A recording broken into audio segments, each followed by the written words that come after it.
You are. Okay. So towards the end of the 20th century, women began to emerge in politics and become political figures and take on important positions such as being prime ministers or presidents of different countries. Today I'm going to tell you about a speech that was given by Benazir Bhutto, who was often referred to as the Iron Lady of Pakistan. She was born on June 21st in 1953, and she lived in Pakistan for most of her life. She was the eldest daughter of this wonderful name I can't pronounce because I am not Middle Eastern and I can't do it. If anyone wants to take a crack at it, they're more than welcome to. And he was the former Prime Minister of Pakistan. And so because of that, she was involved in politics from a very early age. And her whole wonderful little push was all about women's rights. And she attended most of her early education in Pakistan, and then later went on and studied in the U.S. at Harvard, and got a degree in comparative government, and went to Oxford and studied politics, policy, and a few other things. When her father passed away, well, not passed away, but he was assassinated in,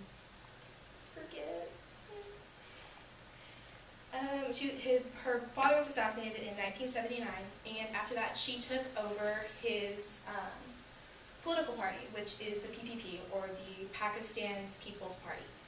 And as the head of that party, she eventually became involved in a bunch of elections and things, and she became the Prime Minister of Pakistan twice.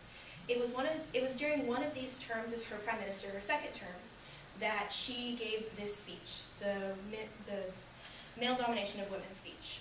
And she gave this speech at a conference about women.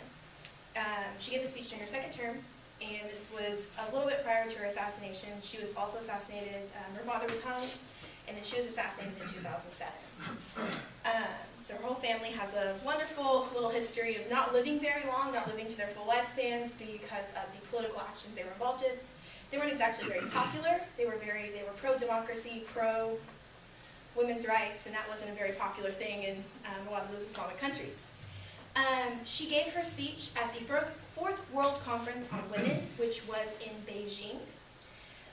This conference was in 1995, and that was the year before she was disposed from office and her government was removed from power in Pakistan. She was the first and only woman Prime Minister of Pakistan. One of the only women leaders in any of the Muslim countries, actually. The conference at which she gave the speech was the largest UN conference that had been sponsored at this point. It was put on and seen by over 189 countries, and 17,000 people attended this. At this conference, they mainly focused on issues involving women, because it was a conference on women. And at this conference, it was brought forth to finalize the platform of action on issues of women in the world: birth control, prostitution, sex, etc. Just women's issues. That's what this conference was about. And the purpose of the platform of action was to empower women, both in the public and private spheres, in developing countries and developed countries. She gave her speech on the first day of the conference, and she was very well received.